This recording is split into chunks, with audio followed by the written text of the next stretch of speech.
Hello guys, welcome to our channel. இந்த வீடியோவில் பார்த்தீங்கன்னா நம்ம இந்த ஃப்ளாஷ் லைட் ரீஸ்டோரேஷன் தான் பண்ண போகிறோம். இந்த ரீஸ்டோரேஷன் பண்ணுறதுக்கு முன்னாடி நம்ம சேனலை சப்ஸ்கிரைப் பண்ணலாம், மறக்காமல் சப்ஸ்கிரைப் மட்டும் பண்ணிடுங்க கைஸ்.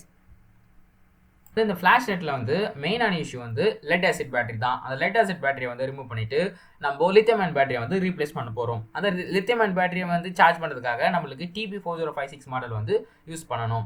ஸோ அதில் இருக்க சர்க்யூட்டே நீங்கள் யூஸ் பண்ணலான்னு கேட்கலாம், பட் அந்த சர்க்யூட் யூஸ் பண்ணக்கூடாது. அந்த சர்க்யூட் வந்து லெட் ஆசிட் பேட்டரிக்கானது, அதனால் அதை நம்ம தவிர்த்துக்கலாம். இப்போ வந்து பேட்டரியை வந்து மாடலில் கனெக்ட் பண்ணிவிட்டு லைட்டோட ஒயர்ஸை வந்து மாடலோட அவுட்புட்டில் வந்து கனெக்ட் பண்ணிக்கலாம். அப்போ தான் டிஸ்சார்ஜ் ஆகிறதுக்கு கரெக்டாக இருக்கும். இப்போது லைட் ஆன் பண்ணி ஆஃப் பண்ணுறதுக்கு நம்மளுக்கு ஸ்விட்ச் வேண்டும். அதனால் வந்து ஃப்ளாஷ் லைட் இருக்க ஸ்விட்சையும் யூஸ் பண்ணிக்கலாம். ஃப்ளாஷ் லைட்டில் ஒரு சின்னதாக ஒரு சர்க்யூட் கொடுத்துருப்பாங்க. அந்த சர்க்யூட்டில் இருக்கிற காம்பனன்ட்ஸ் எல்லாத்தையுமே ரிமூவ் பண்ணிவிட்டு நம்ம அந்த ஃப்ளாஷ் லைட்டில் இருக்கிற ஸ்விட்சை மட்டும் யூஸ் பண்ணிக்கலாம். ஓகேங்களா? அந்த போர்டில் இருக்க ஸ்விட்சை மட்டும், அந்த போர்டில் வந்து 2 ஒயரை வந்து நம்ம லைட்டோட ஒரு ஒயரை வந்து 2ஆக கட் பண்ணி அந்த ஸ்விட்சில் வந்து கனெக்ட் பண்ணிக்கலாம். கனெக்ட் பண்ணி முடிச்சதுக்கப்புறம் நம்மளோட லைட் வந்து சூப்பராக ஒர்க் ஆகும். இப்போது வந்து பேட்டரியையும் மாடலையும் க்ளூ கன்னை போட்டு ஒட்டிக்கலாம். ஓகே கைஸ், நம்மளோட வீடியோ வந்து எண்டுக்கு வந்தாச்சு.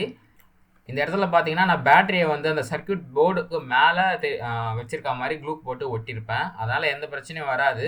நான் வந்து நல்லா க்ளூ போட்டு எந்த ஒரு கனெக்ஷனும் இல்லாத மாதிரி தான் பண்ணியிருக்கேன். ஸோ ப்ராப்ளம் இல்லை, நீங்கள் வந்து பார்த்து பண்ணுங்கள். நீங்கள் கேட்கலாம் லெட் ஆசிட் பேட்டரியை திரும்ப ரீப்ளேஸ் பண்ணலாம்ட்டு. அதோட லைஃப் ஸ்பேன் வந்து ரொம்ப கம்மி. இப்போது லித்தியம் அயன் பேட்டரினா அதை விட கொஞ்சம் அதிகமாக லைஃப் வரும். ஸோ அதனால் நான் வந்து லெட் ஆசிட் பேட்டரி வந்து யூஸ் பண்ணலை. உங்களுக்கு வேணும்னா அதோட லெட் ஆசிட் பேட்டரியோட ப்ரைஸ் பார்த்தீங்கன்னா ஒரு 40 rupees தான் வரும். ஒரு 30 rupees 40 rupees எக்ஸ்ட்ரா போட்டோம்னா நம்மளுக்கு லித்தியம் அயன் பேட்டரி கிடைக்கும். ஸோ அதனால் நம்ம இதுக்கு ரீப்ளேஸ்மெண்ட் பண்ணியிருக்கோம். உங்களுக்கு வேணும்னா 40 ரூபா பேட்டரி கூட வாங்கி யூஸ் பண்ணிக்கலாம். வந்து கிட்டத்தட்ட முடிஞ்சாச்சு. கேப் போட்டு மூடிட்டு கம்போர்ட்லாம் கிளியராக ஒட்டிட்டோம்னா நம்மளோட ரீசர்ச் வந்து சூப்பராக கம்ப்ளீட் ஆகிடும். இதே மாதிரி வேஸ்டான டார்ச் லைட் உங்கள் வீட்டில் இருந்துச்சுன்னா ஜஸ்ட் ட்ரை பண்ணி பாருங்கள். நல்லா இருக்க டார்ச் லைட்டை கழட்டி பார்த்துட்டு வீட்டில் திட்டு வாங்காதீங்க. ஸோ இந்த வீடியோ பிடிச்சிருந்தா லைக் பண்ணிவிட்டு ஷேர் பண்ணிவிட்டு மறக்காமல் சப்ஸ்கிரைப் மட்டும் பண்ணிடுங்க.